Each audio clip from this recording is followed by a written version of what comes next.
So as we're looking into this, we know about all the conflict that's taken place between these crews, between Bad Boy and Death Row and Pac and Big, and of course the gangs. And so we ultimately want to corner this guy, because we knew that he's a known gang member from Compton. We know he was in Las Vegas at the time of Tupac's shooting, and we know that he was at the Peterson Auto Museum the night that Biggie was killed. So he's a person of extreme interest. Up to this point in time, he'd been interviewed and says he doesn't really know anything, and kind of gives throws a bunch of curveballs at us. So we know that he's not going to sit down and just be transparent and open with us after all these years. We develop an airtight drug case against him, because we're aware of the fact that he's got a known history of dealing drugs, and particularly to this guy in New York. And we put an ironclad case against him, approach him, and say, here's the deal, Keefe D, we have questions about these murders. If you don't cooperate, you're going to prison for the rest of your life, and so are several members of your family who are caught up in your drug organization. He confesses to his involvement in the murder of Tupac Shakur in Las Vegas in 1996. He tells us that his nephew, Orlando Anderson, was in the same car with him, which was the white Cadillac.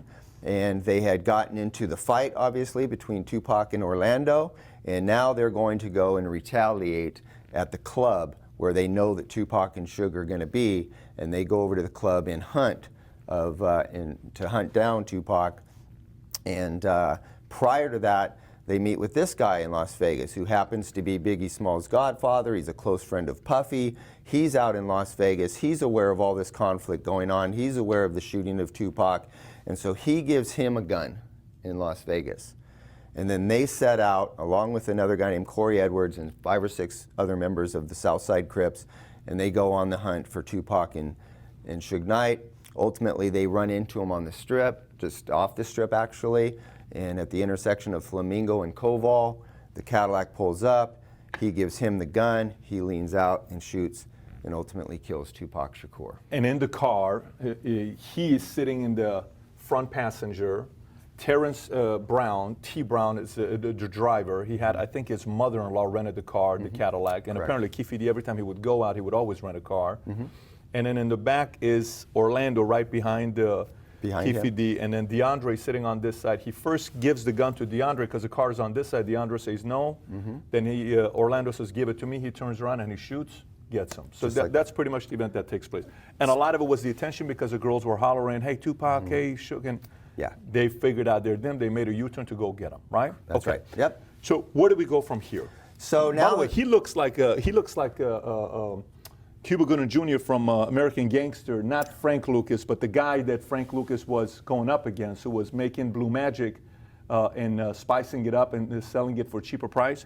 Anyway, so just an interesting guy. So not too far off. He's a known, was a well-known established drug dealer in Harlem for years. He was getting a grip of dope from Keefe D out here on the West Coast. Anyways, he died a few years ago of cancer, natural causes, but he was a co-conspirator in this murder, associated with these guys. And then, of course, these are your 2 primary suspects. He provides the gun and the direction, and he follows it and does the shooting. So now we have a confessing co-conspirator in the murder, which is huge for us investigatively. Now we've got testimonial evidence to support this theory, and he tells us things that he could not have known had he not been actually at the scene at the time of the murder. So we corroborate what he says, and you validate it. So now we have, for all intent and purposes, solved this murder. So now we still got our other objective, which is to figure out what happened to Biggie. So we take the same investigative approach, and we know that Suge has got a girlfriend. We've given her an alias of Teresa Swan, and that she's complicit in a whole bunch of kind of white-collar crimes, fraud, forgery, and that type of things. Has she ever done time or gone caught, or no? She's been to jail. Okay. So she had she has a record. She has a record. Okay. And she's got a history. She was his bad girl. Suge had a lot of women in his life. This happened to be the one that he could count on to do something that the other girls may not be willing to do. So we basically find out that she's involved in a bunch of fraud related to automobile purchases. We do the same thing with her that we did to him. We approach her and tell her, listen, we've got a case against you. We're not only going to send you to jail, but we're going to have your young children put into foster care, and your world's going to take a big 180 if you don't tell us what you know. She ultimately breaks down, confesses that after the murder of Tupac Shakur, Suge's at the county jail. She goes and meets with him. Suge says, listen, I want Biggie killed. I want you to go ahead and get a hold of my boy Poochie from the neighborhood. He knows Poochie's a known shooter, and he agrees to pay her $25,000, half of which she gives to Poochie, and they conspire to do the murder. So on the night of Biggie Small's murder at the Peterson Auto Museum, she goes to the party. He lies in wait outside in a dark-colored Impala that Suge Knight had purchased for him.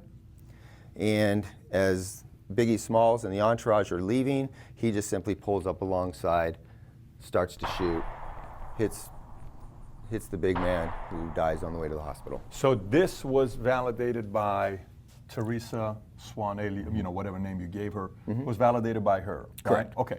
And based on another interview with Reggie Wright, he always saw them, but away from everybody talking. It was almost like it wasn't a public relationship. It was more like a private relationship they had. Friendship. Right. When you look back at the activities around Death Row, and specifically Suge Knight and his entourage of gang members, they were always out front and center. That was the image that Suge Knight wanted for his record company. Reggie Wright explained to us, but the relationship with Poochie was something completely different. Poochie would stay in the cut. Poochie and Suge would always go off on their own to have private conversations. We knew he was already wanted for at least one murder, and so he was the kind of guy that you would go to if you needed something like that done. Is it fair to say that on this list of all these faces, the toughest guys on this list, he would be one of them? These are your killers. Okay. Right here. Got it. Right? These are your CEOs in a shot caller. Got it. But these guys, are at the top of the food chain, and because this whole thing never got dealt with responsibly, these two guys suffer the consequences. Got it. So what happens next? So now Poochie's it. You guys make a letter that, hey, he testified and he's already told us right before he died. And even on the letter, you put the date of the letter was April 1st, 1998, meaning April Fool's. Yeah, I think we were just trying to be a little bit too clever, but ultimately it worked. She reads the letter that's a ruse. It's a fictitious confession letter that was signed by him and given to an attorney before he was shot and killed in 2002. On a motorcycle. On a motorcycle, driving up the street. Most of these guys have all, expired.